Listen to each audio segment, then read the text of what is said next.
to Mike Myers Vinyl Life. I'm your host, Mike Myers. AGK couldn't be here today because I killed him. I killed him dead.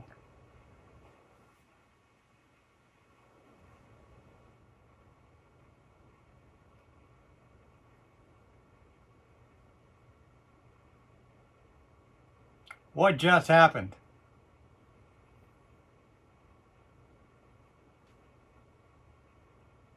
Anyhow, welcome to AGK's Vinyl Life. I'm your host, Anthony K. On this week's episode, it's a Halloween-themed episode. That's right. And I've got here a tiny stack of LPs that I'm going to show you guys and talk about.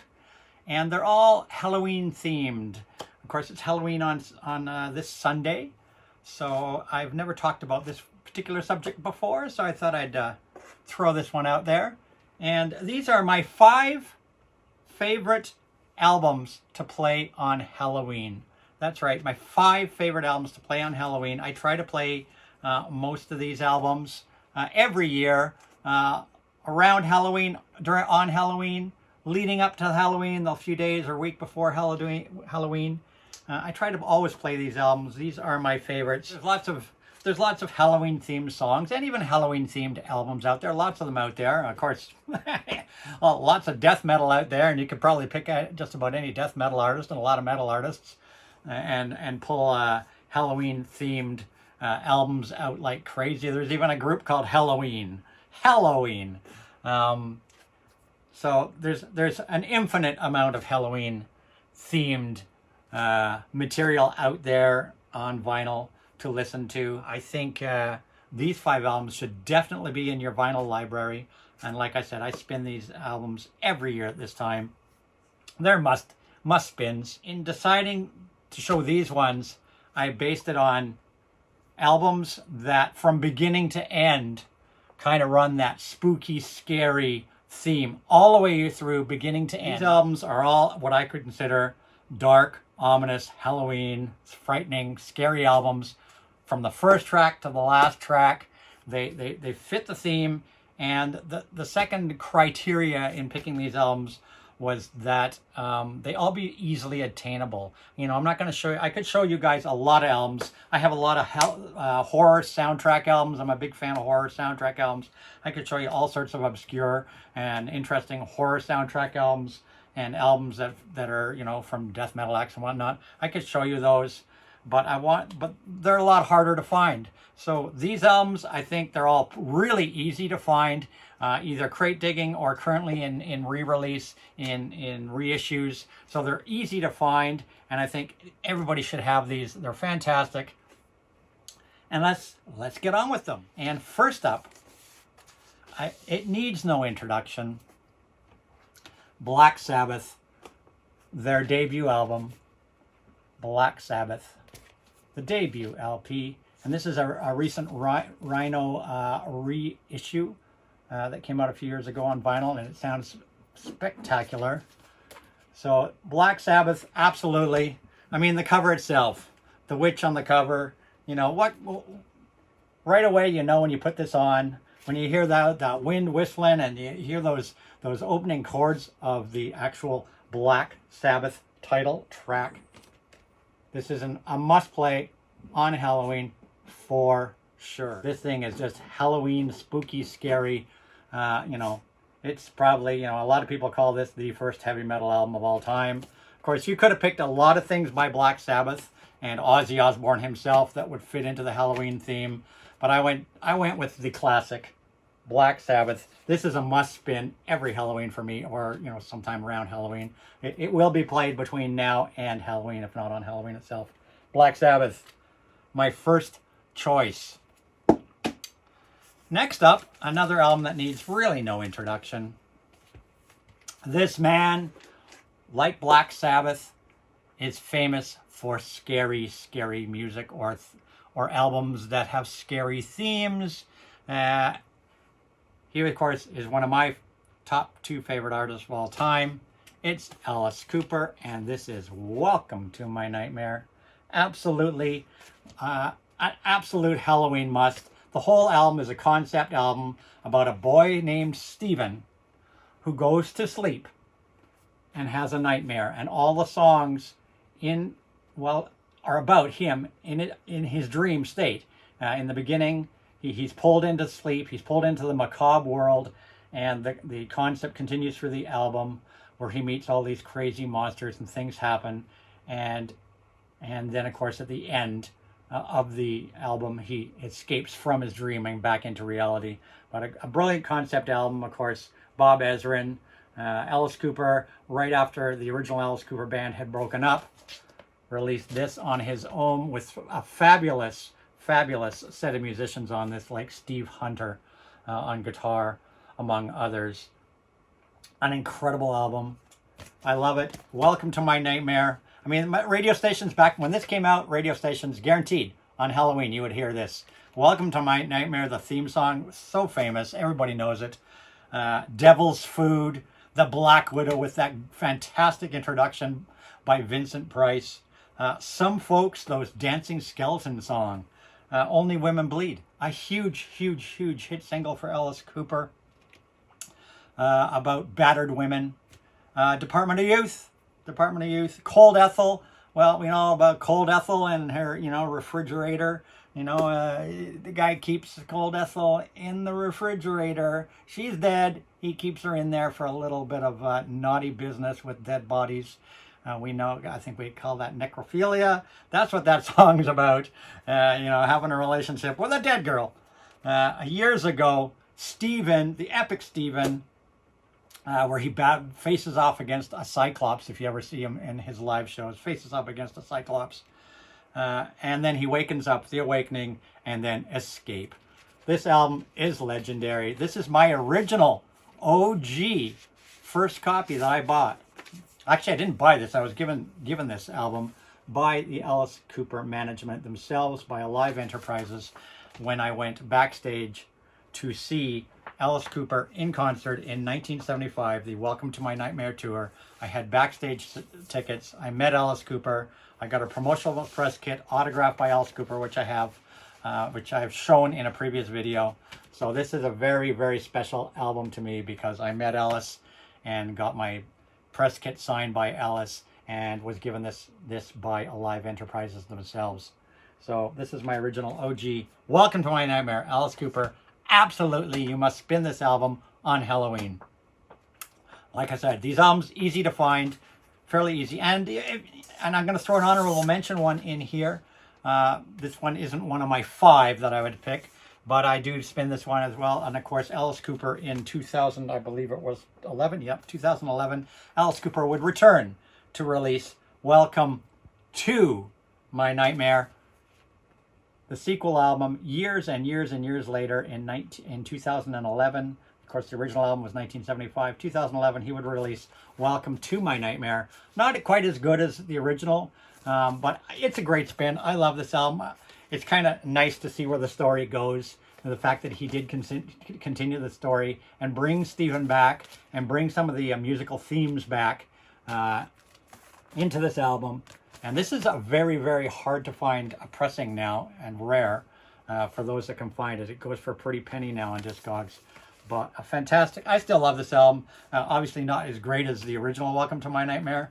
But I mean, I Am Made of You, fantastic. The Nightmare returns. He goes back into the street, sleep again, and goes on yet another nightmare with Runaway Train, Last Man on Earth.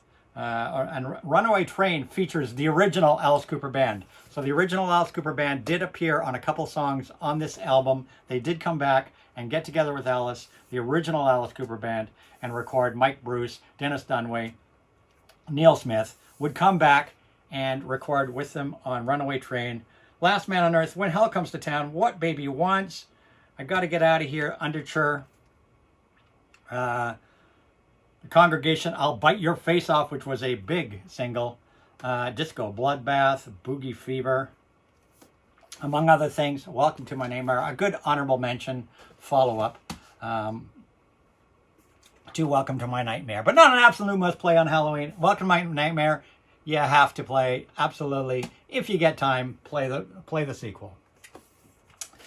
Number 3 up in my 5 on the list here is an album by a man who was an engineer on 2 of the most famous albums in history, the Beatles' Abbey Road and Pink Floyd's Dark Side of the Moon. This man was the engineer on both those albums. And after the huge success, of course, of Dark Side of the Moon, he would go on to produce his own music and record his own music with his own set of musicians and vocalists and whatnot, and would go on for many years and is still recording to this day and performing to this day with his own group of musicians. His name is, of course, Alan Parsons, and the first album was entitled The Alan Parsons Project. It just became the title of that group, the Alan Parsons Project, meaning it was a project that he put together where he was constantly, he had a few regular musicians and vocalists and so on, but they did change up a little bit over the years. But I love Alan Parsons. His debut album, which dropped in 1976, just shortly after, a couple of years after the Dark Side of the Moon. And the debut album was called Tales of Mystery and Imagination by Edgar Allan Poe. And this is definitely number 3 in my must-play on Halloween albums.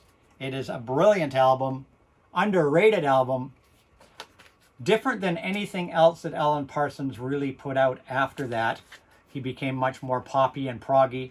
This album is fantastic, and what it is he has taken famous works by Edgar Allan Poe, who, of course, famous poet, or author that wrote a lot of very creepy stories, because he in turn had a very creepy and bizarre life in real, and horrific life in real.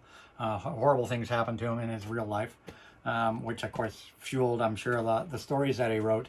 And what Alan Parsons did in Tales of Mystery and Imagination by Edgar Allan Poe is he visited a number of famous Edgar Allan Poe stories, took the stories and put them to music and lyrics. Classic stories such as The Raven, Dream Within a Dream, The Telltale Heart, of course, the Telltale Heart, buried under the floorboards. He killed the people and cut the heart out and buried the heart under the floorboard, but the heart kept beating under the floorboard. Of course, The Raven, a classic, has been made into film a couple times. The Cask of Amontillado, the poisoning wine, the System of Dr. Tar and Professor Feather, and of course the incredible Fall of the House of Usher. This is such a moody, instrumental, fantastic piece of music, clocking in at 15 minutes long. The Fall of the House of Usher, such a spooky, fantastic song. And of course, To One in Paradise. This thing is brilliant. Produced in 1975, released in 1976.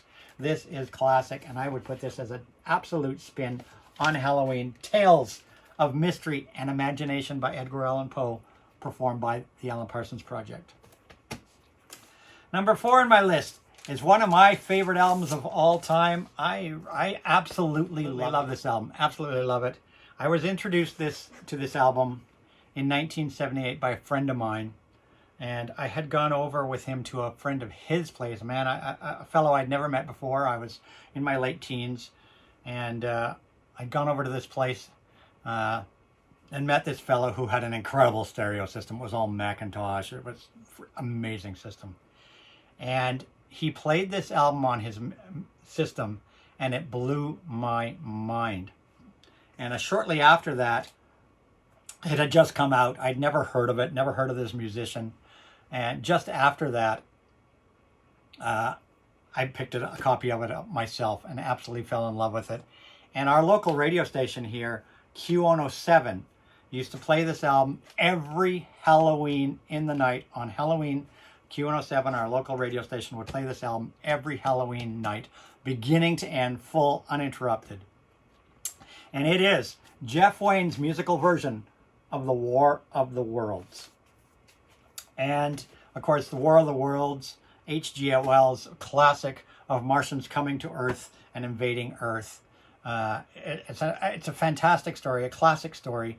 And this album is a musical version of it. It's mostly instrumental, but it does have some famous vocalists on it singing different songs. A lot of stores, when you go into stores, you'll probably find this in the soundtrack section, because stores, a lot of these young kids that work in record stores now are kind of dumb and don't know where to put this. It's not a soundtrack. Look at this as like Quadrophenia, Tommy. It is a rock opera, piece of art, musical, instrumental, rock thing. Recorded on 24-track tape, incredibly mixed. Jeff Wayne really has no other claim to fame but this album, which he remixed a few times over the years. But this is the original mix and the original vinyl. And this is a must play. And like I said, my radio station used to play this every Halloween. And they would also play the original radio broadcast of HGL's War of the Worlds, which, of course, for those young kids out there that don't know, the play, the story of War of the Worlds was broadcast on radio during the days when they used to have radio plays, way back in the 30s and the 20s, 1930s and 1920s, when they used to do radio plays. It was broadcast, and people that didn't tune in at the very beginning of the broadcast to know that it was a play, people that would tune in part of the way through the broadcast didn't realize it was a play, because the whole play is taken from a reporter's point of view. In that particular, and it's taken from a writer, a reporter's point of view, the whole story, and what he's observing. And of course, people tuned in not realizing that it was a play, thinking that Martians were actually invading Earth. Of course, everything back in those days came over the radio. There was no TV or anything like that. People thought it was real. They thought Earth was being invaded. Some people actually committed suicide rather than being captured by Martians. That's how big a deal it was. But this is the musical version. It is brilliant. I love this album. Anybody that's never heard it, do yourself a favor and find a copy of it. It's not that hard to find in record stores. It's a double LP on Columbia Records. Runs at about 90 minutes long. This is my original OG version. Comes with a booklet. Comes with a beautiful booklet that has all the lyrics and all the story and some beautiful, beautiful drawings. On Martian Walker machine. I love this painting. The Red Weed. The Parson Nathaniel. Brave New World. And of course the Death of the Martians. And then here's all the performers on the back. And the performers that Jeff Wayne himself did all the music for the album, but he did have guest performers on it, and those guest performers were Richard Burton, famous actor Richard Burton, would narrate the story, and the narration was basically taken right from H.G. Wells' original literature. Richard Burton would narrate the story. Julie Covington would perform. She was a vocalist on the album. David Essex, famous David Essex, playing one of the characters and performing on it. Justin Hayward, of course, from the Moody Blues, playing another character on the album and performing on it. One of my all-time favorite rockers of all time, Phil Lynott from Thin Lizzy, of course, playing Parson Nathaniel. His song is fantastic. Joe Partridge, Chris Thompson, of course, famous from Manfred Mann, and of course Jeff Wayne himself. A brilliant production. And this album, you must play this on Halloween. I play this every year. I will be spinning this on Halloween. I absolutely love it. It's the Martians taking over the world. It's the perfect Halloween spin. My number 4 choice of Halloween spins for spinning on Halloween. And an honorable mention to Jeff Wayne's musical reversion of the War of the Worlds, The New Generation. This came out in 2012. 2012. It is not on vinyl yet. For those that are interested, this version came out in 2012 on CD only. It comes with a gorgeous booklet. Beautiful booklet with some new art, additional art, all done in the style of the original art. And this version is a complete re-recording by Jeff Wayne of the War of the Worlds with a whole new set of characters playing the parts. This time it would be narrated by Liam Neeson. Would narrate it this time instead of Richard Burton. It's not a remix. It's a complete re-record. Liam Neeson would narrate it. Gary Barlow, Ricky Wilson, Alex Clare, Joss Stone, Maverick Sabre. A really great modern updating of the original, but I still prefer the original over this one. But this one's fantastic too. For anybody that really loves this like I do, you got to have both. Honorable mention to the new version. But this one, a must-have on Halloween. And that's number 4. And lastly, number 5 on Halloween. And this is not an older album, but this is going to be a little harder to get. But all the songs that are on here, you probably can get on 45s and other Halloween albums. Those 4 you should be able to find. War of the Worlds, Mystery and Imagination, Welcome to Nightmare, Black Sabbath, easy to obtain. This one not so easy to obtain. This is a 2017 release, but all the songs on here are classic. And this one is Now That's What I Call Halloween. And it's a 2 LP set pressed on purple and orange vinyl. Of course, it is a compilation album. And it's got pretty much everything you want in the way of Halloween music. So those 4 concept albums right there, you got to have. This one is my favorite compilation of Halloween music. So I think you should at least have one source of Halloween miscellaneous stuff on here. And this is a real hodgepodge of material, but all the classics are on here. John Carpenter's Halloween theme. Rob Zombie, Dragula, kind of crazy. Mike Oldfield, of course, Tubular Bells from The Exorcist.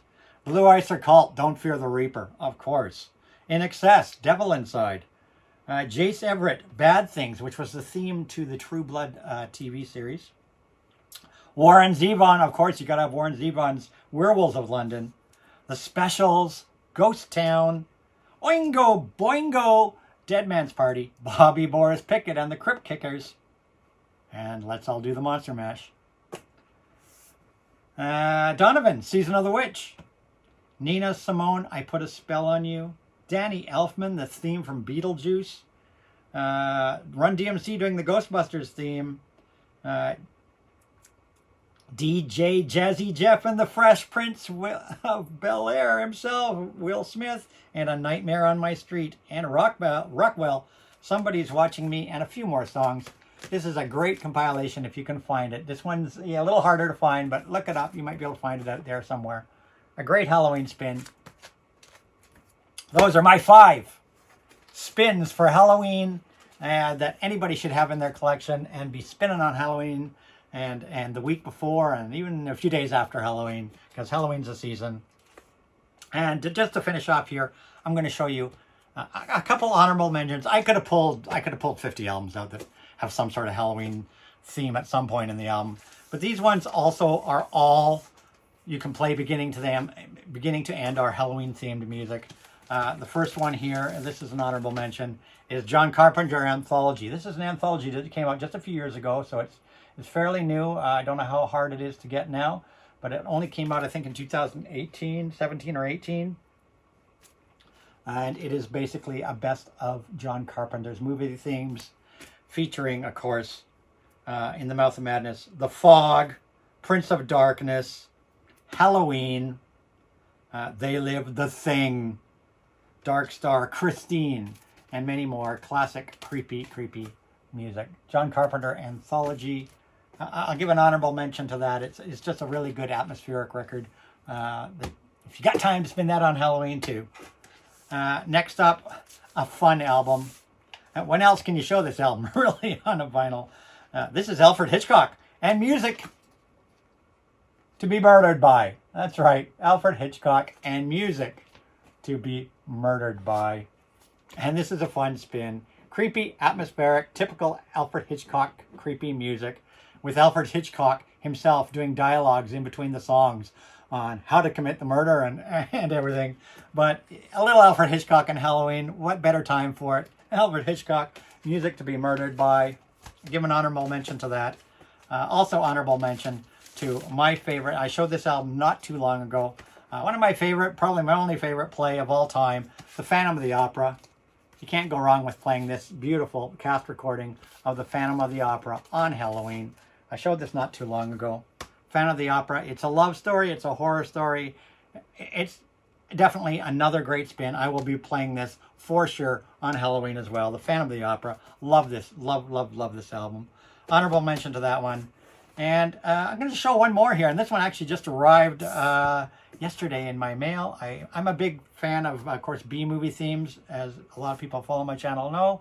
I have a lot of soundtrack scores, B-movie scores, horror movie scores. And this one just came out, so I'm just going to give it a plug because There's 1,000. I believe there's 1,000. Yeah, it was limited to 1,000 copies, so you might be able to grab a copy if you hurry at your local, wherever you buy your records. But definitely this fits into the Halloween thing. And I'm going to spin this one on Halloween. I haven't heard this before. I haven't heard it yet, but I'm going to enjoy it on Halloween. This is Dracula versus Frankenstein from the 1971 B-movie version of Dracula versus Frankenstein. And this just came out this past Friday. It just came out on vinyl. And it's apparently on a, I believe that they call it Orange Pumpkin pressing on Orange Pumpkin vinyl. I'll be spinning this Halloween. B-movie soundtrack, though this is, like I'm just saying, this is an honorable mention, not on my must-watch list. But check it out if you can find it. A little bit of B-movie horror music, and that'll be a surprise spin, first-time listen on this Halloween. So there you go. So that's it. That's all. I hope you enjoyed this video, and if you did, give it a thumbs up. Thumbs up always make people feel good. And if you're not a subscriber, subscribe to my channel.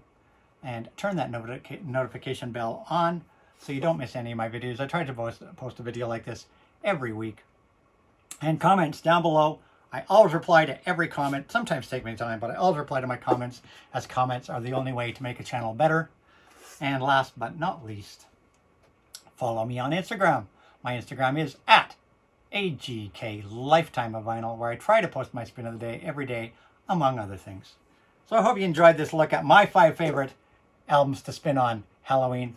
Most of them very easy for you guys to find, crate digging. They're not too hard, they're pretty common, pretty easy to find. Hope you enjoyed that. I'll see you guys in my next video. And for this week, I'm going to say, trick or treat!